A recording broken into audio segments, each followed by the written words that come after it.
The way radar works is imagine you walk into a room and it's pitch black and you have to figure out who is in there by their sound, how they move, and how they smell.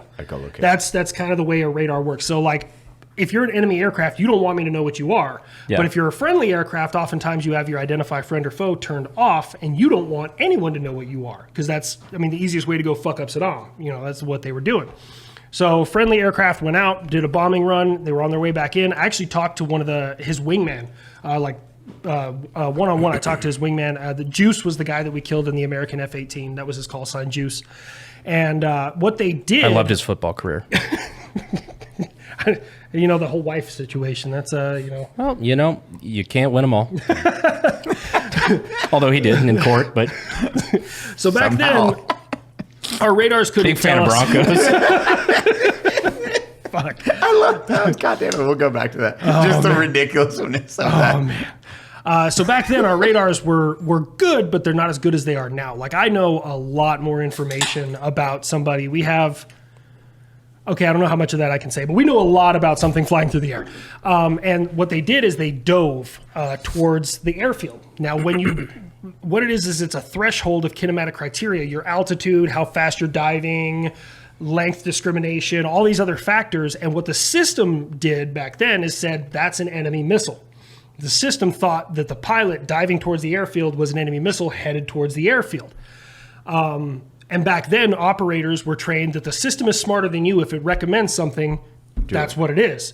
Now we know that the system is imperfect, so operators have to verify everything. Why did they dive toward the airfield? Honestly, I don't know. When I talked to the pilot that was his wingman, he straight up admitted, he's like, we were instructed to dive towards the airfield, and he goes, to this day, I have no idea why we did that. That's very strange. Random and telling at the same time. Yeah, he doesn't know why. He explained that they used... It's a conspiracy from Big Missile. Big missile go whoosh and guy go bye-bye. That's fucking crazy, though. When it dove, because I'm assuming they knew that maneuver would maybe set it off beforehand, or no? This is 2003, and not a lot was known about American Patriot.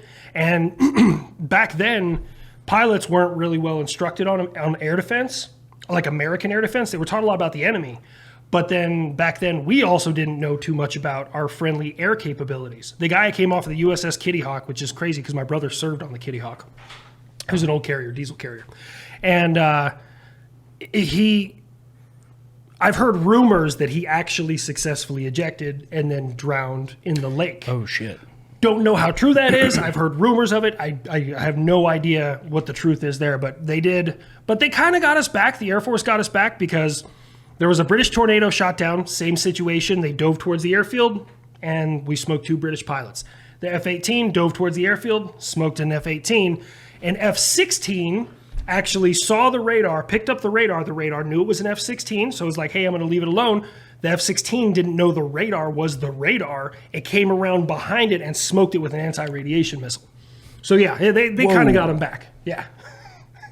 Iraq 2003 was a wild place for air defense. Holy fuck. Wait, hold the on. So he didn't know it was his own friendly. Yeah, he just got pinged. So he was like, yeah, that's wild. It was like taking it out. Yeah, and F-16s. then, you land, you like, fucking took out a missile launcher. And they're like, that was yours. That was, yeah. So about that. Yeah. How much is that? Those things are like $150 million a piece. Yeah, that's a... But I mean... Was it unmanned? So the radar itself is unmanned. So it's just smoked the radar. Yeah, no one died in it. And that's a harder thing to explain. They actually got it back up and running in 24 hours. I talked to one of the guys that was out there. He's like, dude, if we would have moved that radar an inch, all the connectors would have came undone because they were like just held together with like bubble gum and like random wires they found. They're like, but we got it running.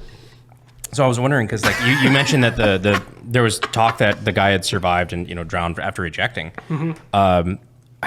What's the missile payload like on that thing? Because I'm just thinking the raw TBI force of a rocket, or excuse me, a missile going off that close if it makes contact with your aircraft. Like, that's So- got to fuck you up. It depends on the missile. Pack 3, Patriot Advanced Capability version 3, those are kinetic kill, tip to tip. That's the way they work. Yeah, of course, I had to make a tip to tip joke. Yep.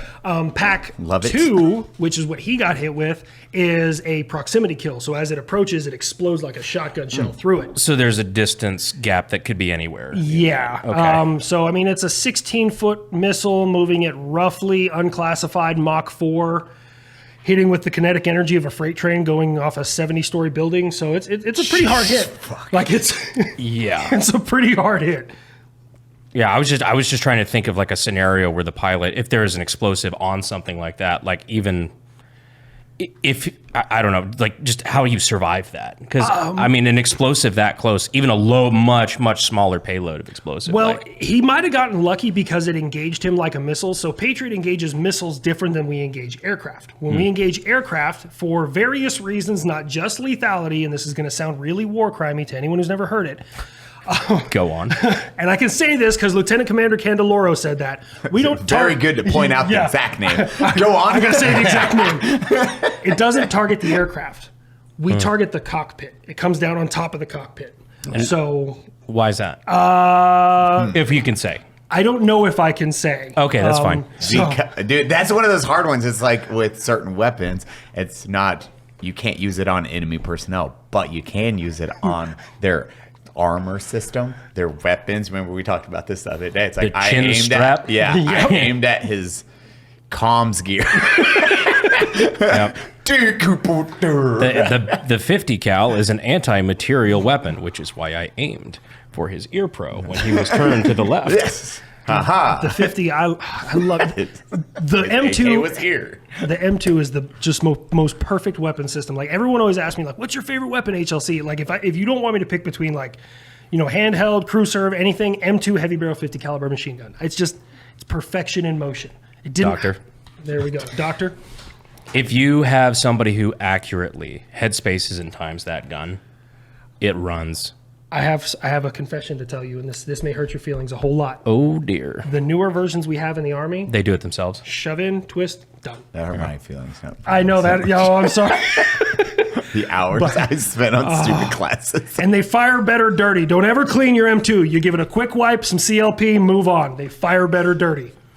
You want a like- girl with some experience, you know? Oh yeah, of course. Dude, once I heard that, I was like, get the fuck out of here. You just have to screw this in, and then it locks in, and then that's it.